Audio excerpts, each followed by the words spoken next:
Welcome to This Explainer. Today, we're stepping into a story that feels, honestly, as ancient as the mountains, yet as immediate as the breath in your lungs. I want you to picture a place completely cut off from the rest of the world. My home. Down in that isolated basin sat the village of the Ever-Watchful. For generations, we had this profound generational quiet, just a simple, undisturbed life. And as a survivor looking back on the ashes of what my home became, I can tell you that before the darkness fell, it was truly a place of peace. But, isolation breathed its own kind of vulnerability. So today we're going to look really closely at the architecture of how our peace was completely dismantled, literally piece by piece, from the inside out. Our source material traces the beginning of the end to this single, chilling, cold open moment. A merchant from the distant peaks finally descended into our valley. He didn't bring invading armies or plagues, no. He brought a whisper that acted like an airborne rot.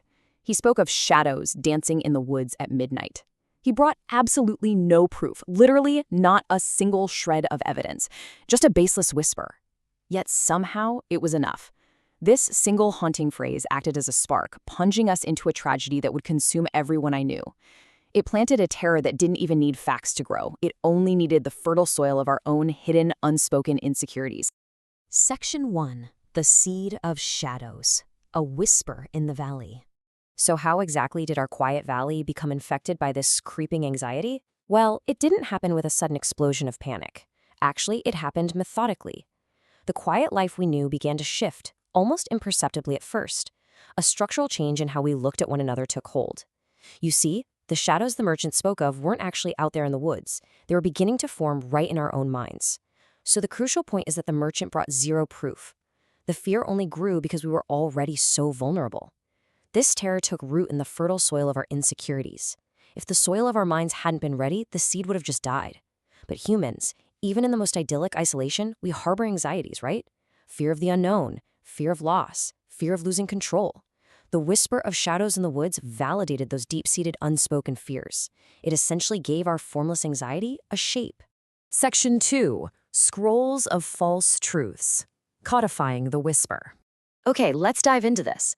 Imagine the lighting of our lives shifting right here. The muted, peaceful daylight of the village just fades away, replaced by harsh, dramatic shadows stretching across the cold stone floors. This is the exact moment our village elders stepped in. Seeing the anxiety rippling through us, they recognized a golden opportunity to weaponize these rumors, forging them into heavy, iron chains of authority over an increasingly panicked population. First, the seed of fear was already planted by the merchant. Second, they codified the doctrine. They actually wrote out heavy scrolls, physical documents detailing the lurid, impossible rituals of these supposed shadows. And third, they turned on the margins of society. By putting the rumors into scholarly language on heavy parchment, they made manufactured village gossip sound like irrefutable divine truth.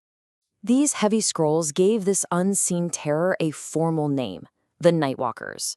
According to the elders' fabricated evidence, this was an unseen enemy meeting in the darkness, specifically to subvert our village's values. Notice the cold, scholarly tone of this definition. It transforms a vague, silly rumor into a highly organized existential threat. The Nightwalkers weren't just scary anymore. They were framed as an organized cabal, actively working to destroy the very fabric of our way of life. By defining the enemies so precisely in their heavy scrolls, the elders made the invisible seem terrifyingly real to us. Let's move on and see how this builds, because an unseen enemy requires visible culprits. The net of paranoia expanded rapidly, designed to capture anyone living on the margins of our village society. Who were these supposed Nightwalkers? Well, the elders pointed to the lonely widow who healed us with herbs. They pointed to the stranger from the next valley. They pointed to any neighbor who dared to question the status quo.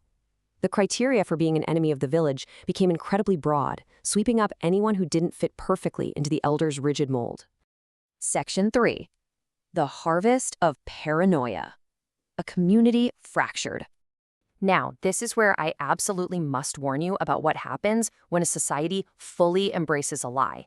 The fabricated terror rapidly morphed, stopping being just a fear of the woods and becoming oppressive chains of social control, locking our entire village down. The loss of community trust was absolute. Just look at the stark contrast here. Before the merchant's whisper, when crops failed or a child fell ill, we looked to nature. We understood the harsh realities of our mountain basin. But after the elders' heavy scrolls and the invention of the Nightwalkers, when the crops died, we looked to our neighbors. Picture the sheer bleakness of it. Dying, rotting crops left unattended in the fields while we hid behind locked doors. Our streets were dark and utterly empty because we were too busy hunting each other in the shadows, actually believing that by rooting out traitors, we were somehow protecting our godly heart. Now, what's really interesting about this slide is the terrifying absolute paradox of our delusions.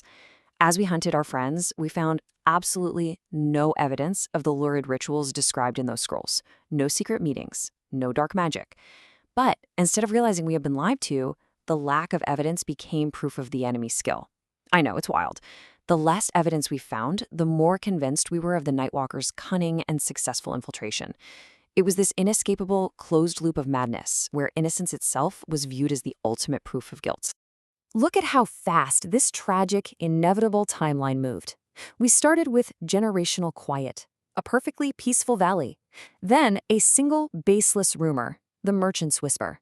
This was immediately seized upon and weaponized into the Elders' Doctrine, and finally the frantic, violent tearing apart of a community, dismantling humanity. We destroyed our own godly heart, turning our home into a literal graveyard of trust, all to root out a phantom that never even existed.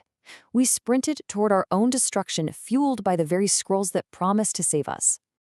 Section 4. Monsters in the Mirrors. The final reflection. And this brilliantly illustrates our chilling climax. I want you to imagine our village, entirely swallowed by darkness. The bonfires of our paranoia had burned out, leaving nothing but cold ash. There was no monster in the woods. There never was. The only light left was the harsh, unforgiving glare of our own reflections. The horrifying truth waiting at the very end of our panic was that the Nightwalkers were never more than a ghost of our own making. The enemy was simply a fabricated narrative. It was a tool, engineered to redirect our underlying anxiety and mobilize our collective hatred toward a target we could punish. The shadow dancing in the woods was really just the darkness we carried inside ourselves, projected outward onto the innocent. This brings us to why this deeply matters for us, analyzing this source today. We, the villagers, in our desperate search for absolute security, completely dismantled the very humanity we sought to preserve. This fable warns us that any society, no matter how quiet or established, is entirely capable of doing exactly this.